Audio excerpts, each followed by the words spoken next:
Hello friends, तुमचे limelight क्लासेसवर स्वागत आहे. आज आपण मराठवाडा मुक्ती संग्राम दिनानिमित्ताने बघणार आहोत. जे देशासाठी लढले ते अमर हुतात्मे झाले. या अखंड भारताच्या माझ्या बालमित्रांनो, आज मी तुम्हाला मराठवाडा मुक्ती संग्राम दिनानिमित्ताने माझे मनोगत मांडणार आहे. ते आपण शांतचित्ताने ऐकाल अशी मी नम्र विनंती करते.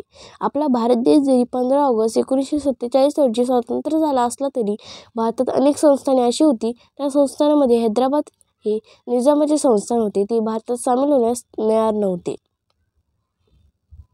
आपला मराठवाडा निजामाच्या ताब्यात होता. निजामाचा सेनापती कासिम रजवी हा अत्यंत क्रूर व अन्यायीचा होता.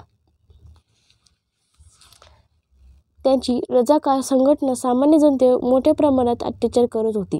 स्वामी रामानंद तीर्थ यांनी 1938 मध्ये महाराष्ट्र परिषदेची स्थापना केली. हैदराबाद संस्थान भारतात सामील व्हावे म्हणून त्यांनी प्रयत्न केले, परंतु निजाम ऐकण्यास तयार नव्हता.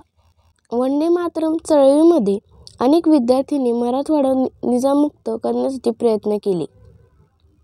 भारताचे पोलादी पुरुष सरदार वल्लभभाई पटेल यांनी 13 सप्टेंबर 1947 रोजी ऑपरेशन पोलो ही लष्करी कारवाई केली.